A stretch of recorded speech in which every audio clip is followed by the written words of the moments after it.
কেউ পদত্যাগ করে যায়নি, প্রধান হয় দলের, ওয়েলকাম, আসেন, রাজনীতি করেন, গ্রামে যান, মানুষের সেবা করেন, মানুষকে বুঝান, আপনার আইডিওলজি কি সেটা প্রচার করেন। আইডিওলজি প্রচার না হতে এখনো ঢাকা শহরে বসে বসে বিএনপির মতো একটা আটলান্টিক মহাসাগরের মতো দল, যেই দল কয়েকবার ক্ষমতায় ছিল, যেই দলের নেতা বাংলাদেশের স্বাধীনতা ঘোষণা না করলে সেদিন শেখ মুজিব স্বাধীনতা ঘোষণা করতেন না, পাকিস্তানের প্রধানমন্ত্রী হইতেন, আর তার সমালোচনা করে বসে আছেন আপনারা। এক লুটেরা না গেলে আরেক লুটেরা আসবে। আরে লুট কারা 9.5 মাসে করছে, হিসাব বাইর হবে। আকাম মোজাম্মেল বলছেন বিদেশে যান, 9.5 মাসে 10 বার বিদেশে গেলেন, আক্ষেপ নাই আমার দুঃখ নাই, উনি যাবেই, ওনার কথা আমরা শুনবো, কিন্তু এমন কথা বলা ঠিক না যে কথাটিতে বাংলাদেশের সবচেয়ে বৃহত্তম রাজনৈতিক দলের নেতা কর্মীরা আপনার উপরে ক্ষুণ্ণ হবে, মনে কষ্ট পাবে। নির্বাচন শুধু আমরা চাই, হিসাব করে দেখেন না কয়টা দল নির্বাচন চায়।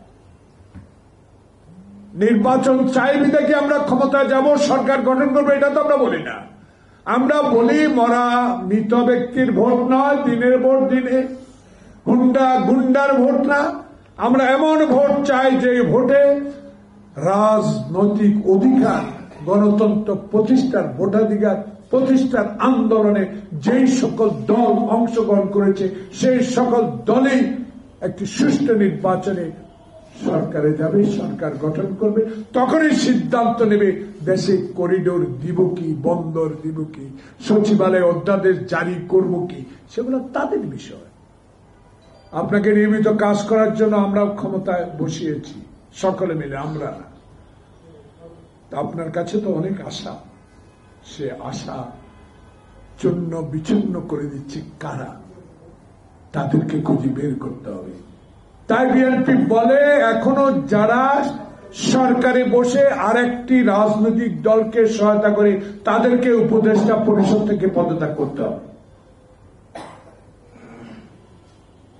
সেটা না করে সুষ্ঠু নির্বাচন হবে কি করে? সারা বাংলাদেশে আওয়ামী প্রেতাত্মারা এখনো সোচ্চার, এদের বিরুদ্ধে রুখে দাঁড়াতে হবে। যাক, আমি শুকরিয়া আল্লাহ দরবারে গতকালকে হাসিনার বিচার কার্য শুরু হয়েছে, আমি খুশি। রাজনৈতিক কর্মী হিসেবে সবাই খুশি হওয়া উচিত। বিচার করেন, আমরা তো বিচার চাই, আওয়ামী লীগের নিষিদ্ধ জনগণও চায়, কিন্তু এরই ফাঁকে বিএনপিকে মাইনাস করার যদি কোনো হীন প্রচেষ্টা আপনাদের মধ্যে থেকে থাকে, তার বিরুদ্ধে লড়াই করার জন্য তারেক রহমানের হাজারো লক্ষ কর্মী প্রস্তুত। কেউ বাধা দিলে সে বাধা মানবে, কারণ হাসিনা রক্ত চক্ষু উপেক্ষা করে যারা কারাগারে ছিলাম, আয়নাঘরে ছিলাম, নির্যাতন সহ্য করেছে, হাজারো মামলা মাথা নিয়ে কোর্টের বারান্দা না খেয়ে দাঁড়িয়েছিলাম, তাদের ভয় আর কিছু নাই।